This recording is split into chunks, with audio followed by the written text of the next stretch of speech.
Olá, eu sou Carlos César Almendra, do Conexão Marxista. E hoje eu vou apresentar para vocês aqui o livro de Steven Mesaros, A Crise Estrutural do Capital. Esse livro surgiu através das correspondências do Ricardo Antunes, que faz o prefácio desse livro, e o Steven Mesaros. A partir das correspondências entre eles, surgiu a ideia de se organizar esse livro aqui, que é composto de 8 capítulos, sendo que os capítulos 2, 3 e 4 são capítulos do livro Para Além do Capital. Para Além do Capital, que está aqui, ó, na minha biblioteca, aqui do meu lado, né? Um livro importantíssimo do Steven Mesaros. E a orelha desse livro é feita pelo Samir Amin, um importante marxista egípcio que deveria ser mais conhecido aqui no Brasil. E nesse livro, qual que é a temática central? O que é a crise estrutural do capital? Na verdade, nós vamos ver aqui o Mesaros tecendo uma crítica devastadora ao sociometabolismo do capital. Nossa, alguns de vocês podem ter ficado meio surpresos, né? Crítica ao sociometabolismo do capital, mas o que é isso, sociometabolismo do capital? É o que veremos após a vinheta.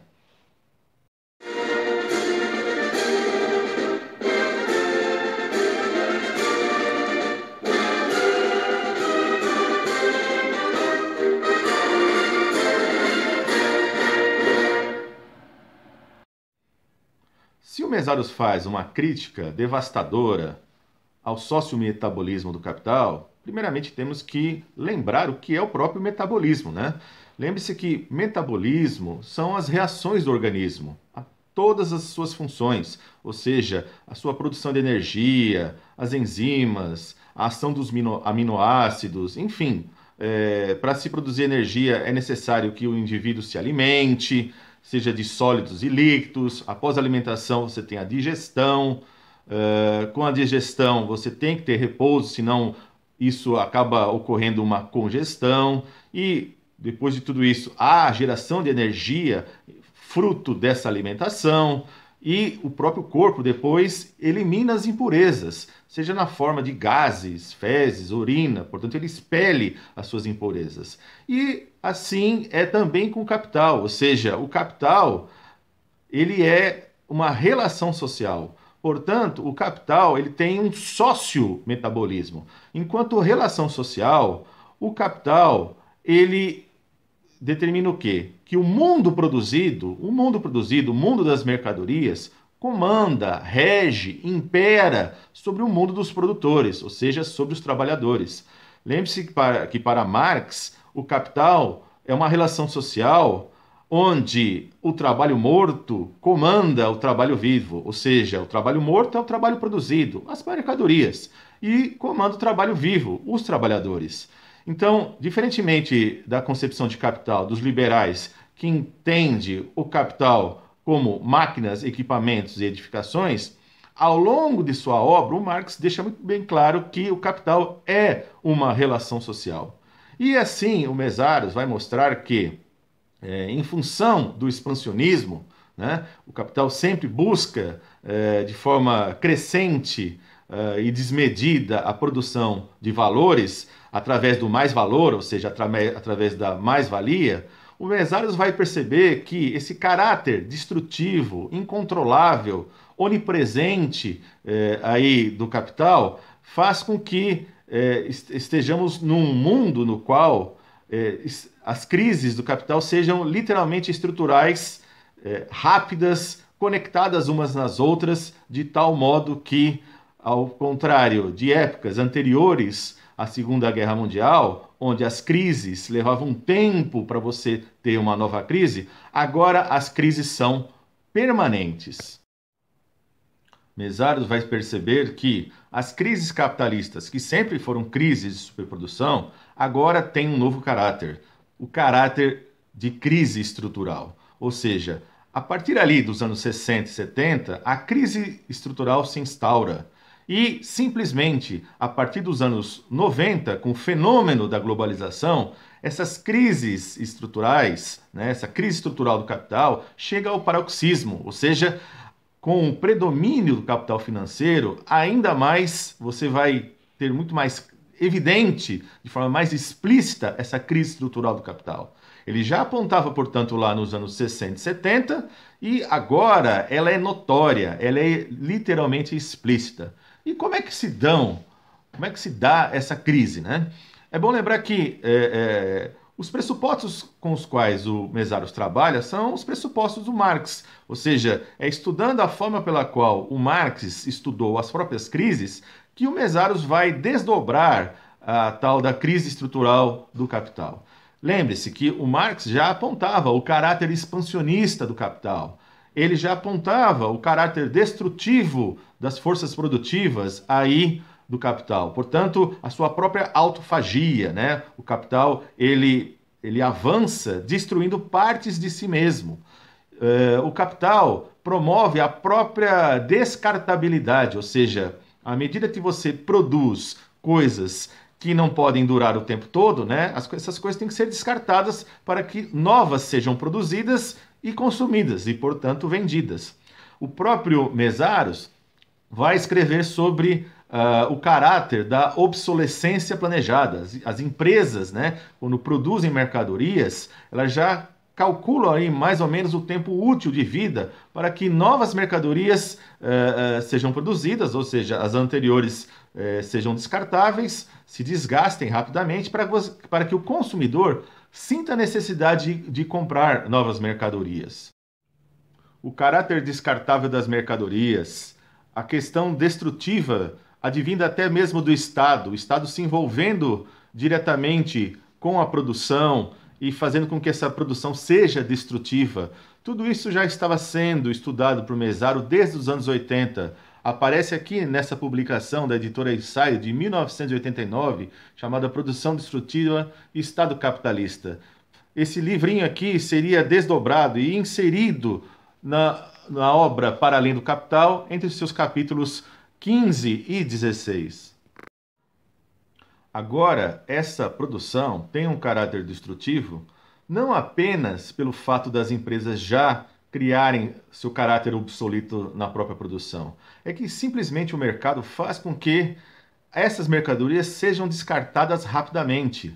A velocidade da rotação do capital, a velocidade pela qual as mercadorias são descartadas literalmente pelo mercado são tão intensas que faz com que essas mercadorias sejam descartadas pela própria concorrência, pela própria velocidade do mercado. Vamos dar um exemplo disso. É só imaginar que os grandes executivos, os grandes engenheiros e técnicos das empresas fazem com que seus celulares sejam trocados simplesmente a cada 4 meses, 6 meses. Ou seja, em 6 meses vem uma nova mercadoria, a qual aquela outra vai ser descartada.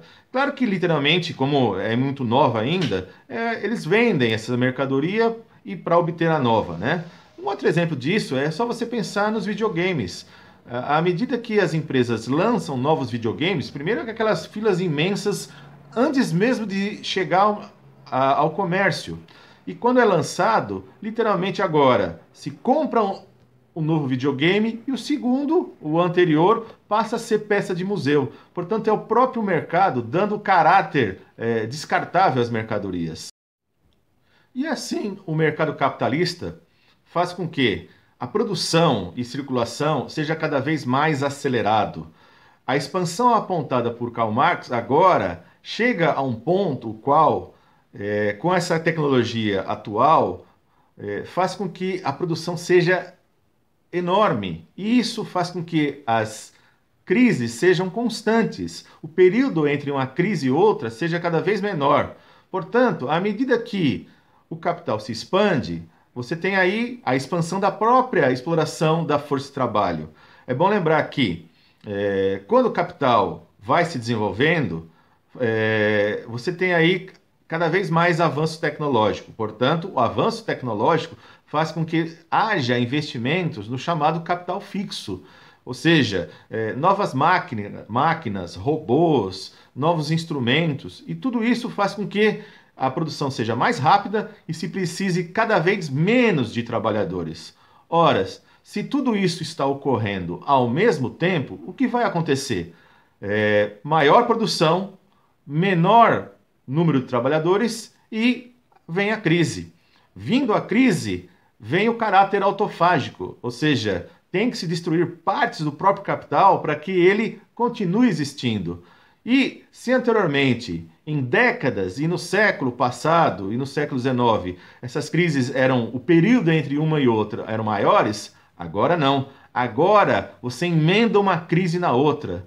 Você continua com o caráter de alta competitividade, alta produção, em plena crise, porque a crise explode num país e vai para outro, explode no outro, e assim vai sucessivamente ocorrendo. As crises são concomitantes, e isso faz com que, obviamente, os períodos sejam encurtados e, portanto, as estruturas do capital vivem permanentemente em crise.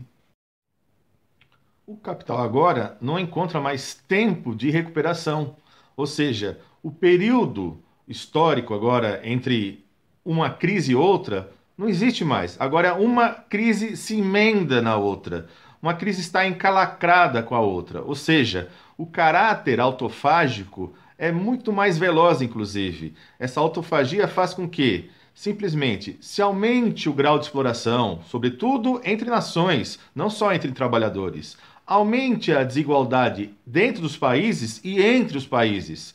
Aumente a destruição da natureza, o caráter destrutivo do capital é maior. E tudo isso em função da própria concorrência, porque a concorrência faz com que se busque novas tecnologias constantemente e nessa concorrência, cada empresa quer que a sua empresa tenha menos trabalhadores. Ela até deseja, cada capitalista gostaria que a empresa concorrente tivesse mais trabalhadores para ter mais consumidores. Mas imaginem em que todo capitalista na sua empresa busca um menor número de trabalhadores, então, em termos globais, faz com que não haja emprego para todo mundo. E não é mais só na periferia, isso é centro e periferia. E lembre-se, à medida que você tem um enxugamento de empresas, cada vez que se enxuga, se diminui o número de trabalhadores, isso maximiza os lucros.